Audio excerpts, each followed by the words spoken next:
सभी ने यह पंक्ति तो जरूर सुनी होगी कि जो होता है अच्छे के लिए होता है, पर हम में से बहुत से लोग इसका सही मतलब नहीं जानते। परंतु अगर किसी की मृत्यु होती है तब सभी यही कहते हैं कि जो हुआ अच्छा नहीं हुआ। तो फिर इस पंक्ति का क्या मतलब है कि जो होता है अच्छे के लिए होता है? तो आइए इसे एक कहानी के जरिए जानते हैं। एक बार की बात है, यमराज अपने यमदूत को धरती पर एक मृत स्त्री के प्राण लेने के लिए भेजते हैं। जब वह धरती पर उस स्त्री के पास पहुंचते हैं तो वह देखते हैं कि उस मृत शरीर के पास 2 बच्चियां रो रही हैं। एक बच्ची अपनी माँ के साथ खेल रही थी और एक बच्ची रोते रोते सो गई थी। यह देखकर यमदूत को अच्छा नहीं लगा और वह उस मृत शरीर को लिए बिना ही यमलोक वापस चले गए। वहां जाकर वह यमराज को बोले कि हे प्रभु, क्या हम उस मृत शरीर में थोड़े समय के लिए प्राण नहीं डाल सकते, क्योंकि उसकी बेटियां बहुत ही छोटी हैं। माँ के ना रहने पर वह अनाथ हो जाएंगी। यमराज बोले कि तुमने उस मृत शरीर के प्राण ना लाकर अच्छा नहीं किया। यह करके तुम परमात्मा के काम में विघ्न डाल रहे हो, इसके लिए तुम्हें सजा दी जाएगी। यमराज ने कहा कि तुम धरती पर वापस चले जाओ और तब तक लौटकर नहीं आना जब तक कि तुम अपनी मूर्खता पर स्वयं न हंसो। यमदूत धरती पर चले जाते हैं। यमराज द्वारा कपड़े ना दिए जाने पर यमदूत ठंड के मारे ठिठुर रहे हैं।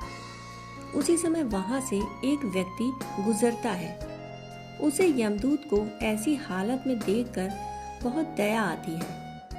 उस व्यक्ति के हाथ में एक कंबल था जो कि वह अपने बच्चों के लिए ले जा रहा था, परंतु उसे यमदूत को देखकर दया आ जाती है और वह कंबल वह यमदूत को दे देता है और उसे अपने साथ घर चलने को कहता है।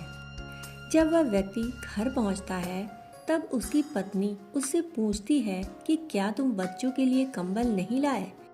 तब वह व्यक्ति बताता है कि वह कंबल तो मैंने इन्हें दे दिया। यह सुनकर उस व्यक्ति की पत्नी नाराज होते हुए बोली कि इस कंबल की ज्यादा जरूरत इन बच्चों को है। यमदूत मन ही मन हंसने लगा और कहने लगा कि इन्हें नहीं पता कि इनके घर यमदूत आया है। वह व्यक्ति चमड़े के जूते बनाने का काम करता था और वहां रहते रहते यमदूत भी इन्हें बनाना सीख गया। यमदूत इतने अच्छे चमड़े के जूते बनाया करता था कि सभी लोग उन्हीं से जूते बनवाने आते थे। एक बार उस नगर के राजा ने अपने सिपाही को उस व्यक्ति के घर भेजा। वह सिपाही उस व्यक्ति के घर एक चमड़ा लेकर जाता है और कहता है कि यह चमड़ा ले लो, यह आपको और कहीं नहीं मिलेगा और इस चमड़े से राजा के लिए सुंदर से जूते बना दो। परंतु यमदूत ने उसके जूते बनाने के बजाय उस चमड़े के चप्पलें बना ली। उस समय चप्पलें उस व्यक्ति के लिए बनाए जाते थे जिसकी मृत्यु हो जाती। वह चप्पलें देखकर वह व्यक्ति बहुत क्रोधित हुआ और सोचने लगा कि राजा अब उसका क्या हश्र करेंगे। जब वह व्यक्ति यमदूत पर नाराज हो रहा था तब यमदूत हंस रहा था। इतने में वह सिपाही आता है और कहता है कि तुम उस चमड़े से चप्पलें बना देना, क्योंकि राजा की मृत्यु हो गई है। तब वह व्यक्ति यमदूत से माफी मांगने लगा। तब यमदूत बोले कि मैं तो अपने कर्मों द्वारा की गई सजा भुगत रहा हूँ। काफी समय बाद उस व्यक्ति की दुकान पर एक स्त्री अपनी 2 बेटियों के साथ आई। वह अपनी बेटियों के विवाह के लिए जूते बनवाने आई थी। उन लड़कियों को देखते ही यमदूत को याद आया कि यह तो वही लड़कियां हैं जो उस मृत महिला के पास रो रही थी। तब यमदूत उस महिला से पूछते हैं कि यह बच्चियां कौन हैं? तब वह महिला बताती है कि यह अनाथ लड़कियां हैं। इनके पैदा होते ही 2 साल बाद इनकी माँ की मृत्यु हो गई थी। मेरे पास भी कोई संतान नहीं थी, इसलिए मैंने इन्हें गोद ले लिया और मेरे पास बहुत संपत्ति है और आगे जाकर यही दोनों मेरी संपत्ति की मालकिन बनेंगी।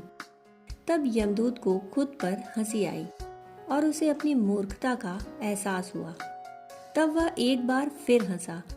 तब वह व्यक्ति यमदूत से कहता है कि अब आप 3 बार हंस चुके हैं, अब आप मुझे अपनी हंसी का कारण बताएं। तब यमदूत उस व्यक्ति को सारी बात बताता है और कहता है, आज मुझे पता चला कि जो होता है अच्छे के लिए होता है, जो हो रहा है वह भी अच्छे के लिए हो रहा है और जो होगा वह भी अच्छे के लिए ही होगा। परंतु हमें एक बात जरूर याद रखनी चाहिए कि परमात्मा हमें हमारे कर्मों का ही फल देते हैं। परमात्मा जो भी करता है अच्छे के लिए ही करता है। अंत में यही है कि जो भी होता है अच्छे के लिए ही होता है। दोस्तों, कहानी सुनने के लिए आपका बहुत बहुत आभार।